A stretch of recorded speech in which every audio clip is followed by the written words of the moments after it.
पुराने जमाने में एक जादूगर अपने जादू की कला दिखा दिखाकर बहुत फेमस होता जा रहा था। कई बड़े बड़े लोग उसे अपने यहाँ बुलाते, जादू दिखाने के लिए कहते और जब वो जादू दिखाता तो खुश होकर उसे छोटा मोटा इनाम देते। जादूगर इतना प्रख्यात हो गया था कि उस राज्य के राजा तक भी उसकी बात पहुंच गई। इसलिए राजा ने भी उसका जादू देखने की इच्छा जताई। राजा का बुलावा आया तो जादूगर भी खुश हो गया। उसने सोचा अपनी जिंदगी का सबसे बड़ा इनाम पाने का ये अच्छा मौका है। कोई ऐसा जादू दिखाऊंगा कि राजा उसे खुश होकर बहुत बड़ा इनाम दे दे। जादूगर राजा के दरबार में पहुंचा, तब तक उसने सोचा नहीं था कि वह क्या जादू दिखाएगा। उसे यह तो पता था कि छोटी मोटी चीजें गायब करने वाले जादू से राजा को वह खुश नहीं कर सकता। उसे कुछ बड़ा करना पड़ेगा। उसने जब राजा को पहली बार देखा तो उसकी नज़र सबसे पहले राजा के मुकुट पर पड़ी और उसने मन बना लिया कि राजा का मुकुट ही गायब करके सबको आश्चर्यचकित किया जाए। जादूगर ने अपना जादू शुरू किया और जैसा उसने सोचा था राजा का मुकुट गायब कर दिया।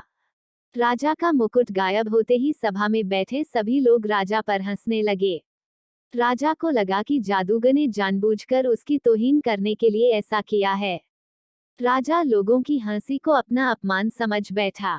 गुस्से में आए राजा ने तुरंत उस जादूगर को पकड़कर कालकोठरी में डालने का हुक्म दिया और साथ में यह भी कहा कि इसे 7 दिन बाद फांसी की सजा दे दी जाए। जादूगर ने ऐसा नहीं सोचा था जो हो गया।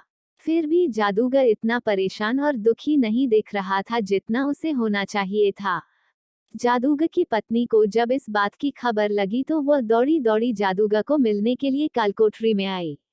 वह अपने पति को इस तरह से मुसीबत में फंसे देखकर रोए जा रही थी।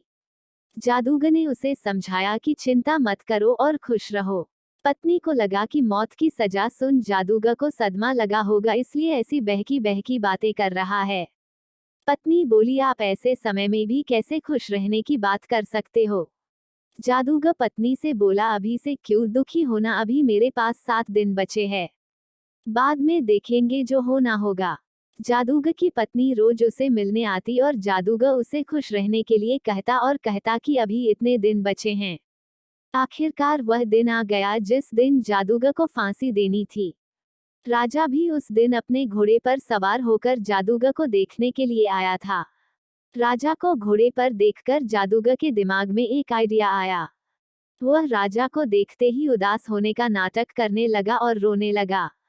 राजा ने उसे कहा कि क्यों उस दिन तो मेरी बेइज्जती करके हंस रहे थे और लोगों को भी हंस रहे थे, आज क्यों रो रहे हो। जादूगर ने कहा, महाराज मैं मौत के डर से नहीं रो रहा। मौत का क्या है, वह तो एक दिन आनी ही है। मैं इसलिए रो रहा हूँ कि मेरे इतने सालों की मेहनत जिससे मैं अपने घोड़े को उड़ना सिखा रहा था, सिर्फ 1 साल की वजह से बर्बाद हो जाएगी। अगर मेरे पास 1 साल होता तो मैं अपने घोड़े को उड़ाने में कामयाब हो जाता। जादूगर की बातें सुनकर राजा को लगा कि अगर उड़ने वाला घोड़ा उसे मिल जाए तो वह दुनिया का सबसे सफल राजा बन जाएगा। वह उड़कर किसी भी अन्य राजा को बड़ी आसानी से युद्ध में हरा पाएगा। राजा के मन में लालच आते ही राजा ने उसे 1 साल तक का समय दे दिया और कहा कि अगर तुम 1 साल में मुझे ऐसा घोड़ा देने में कामयाब हुए तो तुम्हें फांसी की सजा नहीं दी जाएगी। लेकिन अगर तुम ऐसा नहीं कर पाए तो तुम्हें फांसी से भी बड़ी दुखदायक मौत दी जाएगी। कालकोठरी से छूटने के बाद जादूगर सीधा अपने घर पहुंचा। जादूगर ने देखा कि उसका पूरा परिवार और पत्नी उसके मौत का शोक मनाने के लिए इकट्ठा हुए हैं।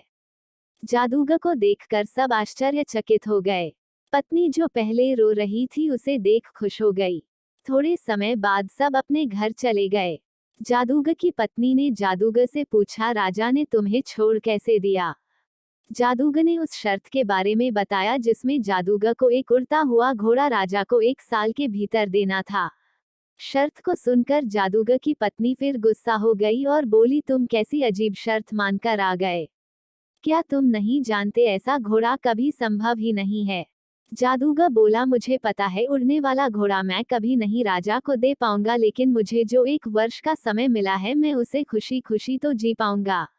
अब तुम भी चिंता छोड़ो और खुश रहो। 6 महीने ही बीते थे कि राजा और उसका घोड़ा दोनों ही मर चुके। थे। राजा ही नहीं रहा तो जादूगर को दी गई मोहलत जो 1 वर्ष की थी अब जीवन भर के हो गई। दोस्तों, छोटी सी ये जादूगर की कहानी हमें यही सिखाती है कि आज वर्तमान में जीना ही बुद्धिमानी का काम है। आपके पास अभी जितना समय है उसे खुशी खुशी जियो, उसका आनंद लो।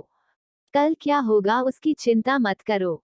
अक्सर हम जो सोचते हैं भविष्य उससे बहुत अलग होता है। इसलिए हमें जो वर्तमान का मूल्यवान समय मिला है उसे भविष्य की चिंता करके वेस्ट करने का कोई मतलब नहीं है।